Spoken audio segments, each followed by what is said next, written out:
esta historia es para todos aquellos ustedes que se han preguntado alguna vez en su vida, ¿será que ya estoy muy grande para empezar a estudiar alemán? Y la respuesta es no, nunca serás demasiado grande para empezar a estudiar alemán.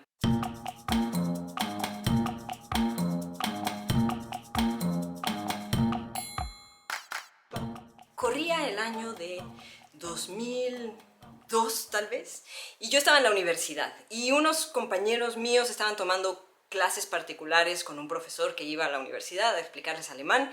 Yo me metí a las clases con ellos y la verdad es que le entendía al alemán, aprendí los números y colores quizás, una cosa así, pero no me gustaron las clases, entonces las abandoné. Dije, no le veo sentido en este momento, aunque estaba estudiando filosofía y muchos filósofos son alemanes, pero dije, dejémoslo por el momento. Pasaron los años, acabé filosofía, me metí a estudiar actuación, terminé actuación y cuando dije, bueno, ¿y ahora qué sigue? ¿A qué me voy a dedicar? Un buen día fui al teatro a ver una obra de un alemán que se llama Roland Schimmelpfennig. La obra se llama Noche Árabe, es una joya de obra y el montaje era de Mauricio García Lozano, me acuerdo perfecto. Me acuerdo del montaje como si lo estuviera viendo, con Aída López en uno de los papeles principales. Maravillosa, maravillosa. Y la obra estaba patrocinada por el Goethe Institut porque el autor es un autor alemán. La vi, me movió todo, dije, este es el tipo de teatro que yo estoy buscando, que yo quiero hacer. Me voy a meter a clases de alemán porque quiero leer más obras de este tipo. Salí del recinto teatral y ahí afuera estaba un stand del Goethe Institut, nada tontos, y lleno de folletos. Tomé un folleto y dije, mañana mismo me inscribo. No me acuerdo si fue al día siguiente, pero en esos días fui, me inscribí y empecé a estudiar alemán en un curso súper intensivo como loca y empecé a hacer un plan en mi cabeza de me voy a ir a hacer una maestría a Alemania. Entonces dije, voy a hacer una maestría ¿de qué? Empecé a buscar planes de estudio y descubrí que existían unos estudios en Gießen de escena contemporánea que me interesaban muchísimo, pero para cuando los vi ya había cerrado la convocatoria, entonces dije, bueno, ¿qué es lo que más se le parece? Y lo que más se le parecía era dramaturgia en Frankfurt, que está muy cerca de Gießen. Apliqué para la maestría. Entonces, por esas fechas, les voy a contar una cosa muy chistosa que me pasó en mi curso de alemán. Obviamente era la señora del curso con mis buenos 30 años y mis compañeros en general, pues, me tomaban como una más de ellos, pero había una chava que un día se me queda viendo y yo digo, ¿qué me verá, no? O sea, ¿qué me ve? Y me dice, te admiro. Y yo, uy, ok, pues sí, mi pronunciación es muy buena, se me da el alemán, muchas gracias. No, no, no, te admiro, admiro el coraje que tienes de meterte a estudiar alemán a tu edad. Y yo así de, ok, muchas gracias por el comentario. Muchas gracias. Y bueno, eso no me desanimó, yo seguí estudiando, seguí aplicando para la maestría con mis 30 años y acabé el nivel B1 y presenté mi certificado B1, que todavía guardo y atesoro con mucho cariño. Y apliqué para la maestría, como les decía, y decidí cursar el nivel B2 en Alemania. Y es lo que les recomiendo siempre a todos mis alumnos. Cuando terminen el nivel B1, si tienen la posibilidad de irse a estudiar el idioma al país en el que se habla, háganlo, porque ahí van a aprender muchísimo más intensivamente, porque van a tener la necesidad de comunicarse en el idioma, en el supermercado, en el restaurante, con las personas que les rentan el departamento, con sus amigos. Se van a tener que comunicar en alemán. Entonces, váyanse tan pronto como puedan. Y eso fue lo que yo hice. Planeé un viaje de un mes para irme a estudiar a Düsseldorf el nivel B2. Y tenía contemplado que al final de mi estancia ahí en Düsseldorf iba a coincidir con las fechas de los Vorstellungsgespräche, de las pláticas para aceptación para la maestría. Y dije, perfecto, este es un plan hecho a la medida. Y cuando ya estaba en Düsseldorf, de pronto me llega un correo de la universidad, de la maestría a la que estaba aplicando, y que me dicen, muchas gracias por habernos enviado tu postulación, pero lamentamos informarte que no te invitamos. obviamente ahí se me fue todo al suelo. Dije, pero ¿cómo? O sea, el plan era perfecto. Yo me vine a estudiar alemán para que coincidiera con las fechas de las pláticas, de las entrevistas. No puede ser, me tienen que dar esta oportunidad. Y dije, bueno, ni modo. Ese mail lo leí justo el día que dejaba yo Düsseldorf para irme a Berlín a vacacionar. Y nada, me fui derrotada. ¿Para qué les digo que no? Fue terrible.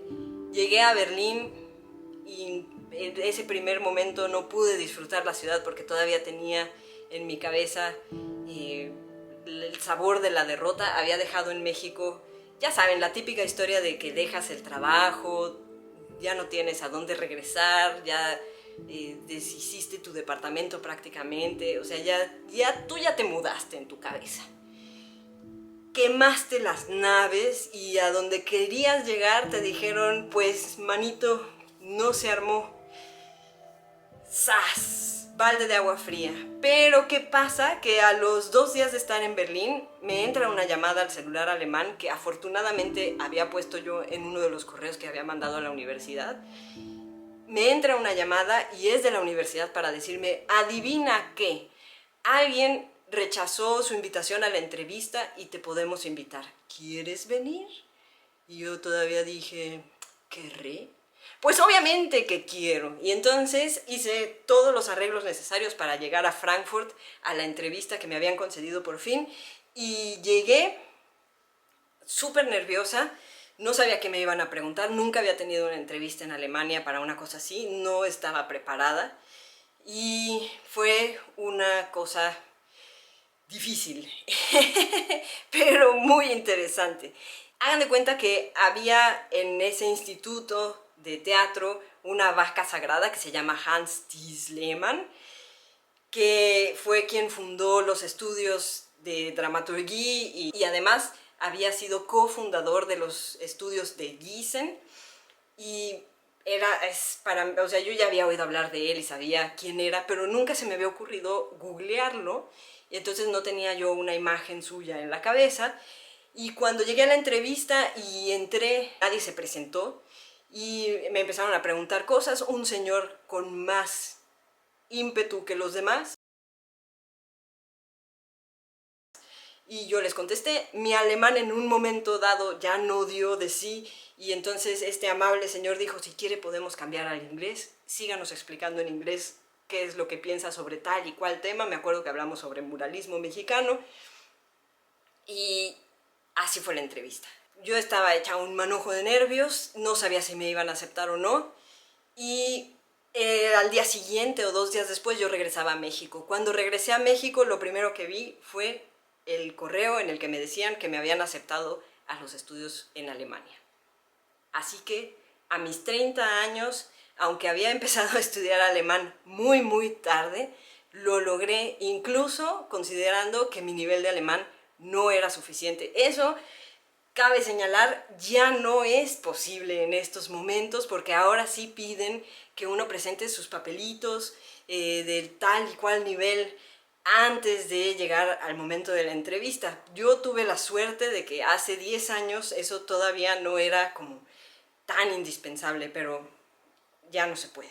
Bueno, el caso es que hice mi maestría en dramaturgia en Alemania, y después de haber estado 5 años ahí, llegué a tener un muy buen nivel de alemán, que cuando regresé a México e hice una evaluación, me calificaron con un nivel C1 o superior, y apenas este verano dije, bueno, vamos a hacer el Goethe-Zertifikat C1 para tener el papelito, y se los presumo, aquí está el Goethe-Zertifikat C1.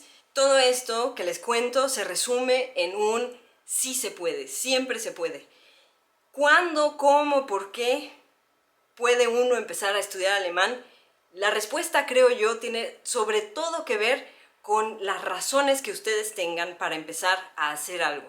Si ustedes saben por qué quieren empezar un nuevo camino, entonces todo se va a dar de manera más fácil y más natural. No quiere decir que no va a costar esfuerzo, no quiere decir que uno no tenga que aplicarse y estudiar y pasar noches en vela y sufrir un poquito. Sí, todo eso está incluido en el paquete, pero por lo menos uno sabe a dónde quiere llegar. O sea, yo desde el principio, les digo, en el 2002, cuando empecé a estudiar alemán, ahí no sabía yo todavía, a pesar de estar estudiando filosofía y a pesar de saber que la filosofía está en alemán, para mí eso no era una razón suficiente para decidirme a aprender el idioma. Yo no quería en ese momento leer a Kant en alemán. No me apetecía. Pero en cuanto vi una obra de teatro que me movió el espíritu y dije, esto es lo que yo quiero hacer, entonces sí, entonces todo fue súper claro. Después mi vida cambió y mis gustos en el teatro también, y acabé haciendo otras cosas en el teatro que poco tenían que ver con lo que había visto en aquel entonces, pero esa es otra historia. Digamos que las cosas van cambiando.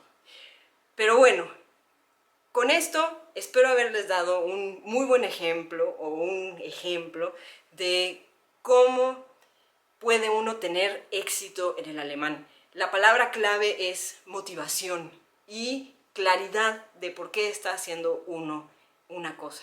Si uno tiene claro eso, si uno sabe exactamente por qué está haciendo una cosa, el camino es muy fácil. Bueno, ya lo dije, fácil en el sentido de que uno sabe a dónde tiene que llegar. Entonces, volviendo a la otra pregunta que les digo que me repiten todo el tiempo, ¿cuánto tiempo se tarda uno en aprender alemán? Varía muchísimo y además depende de qué nivel de alemán quieres alcanzar para hacer qué. En este momento, en el 2021, a uno le piden un nivel mínimo de B2 o C1, mínimo, para entrar a hacer estudios universitarios en Alemania.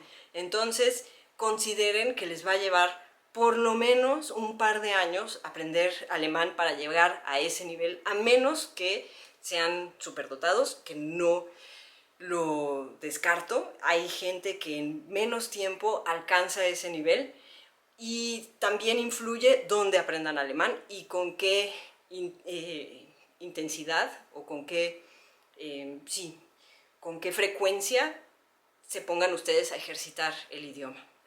Muy bien, pues eso fue todo por hoy y espero volver pronto con otro video.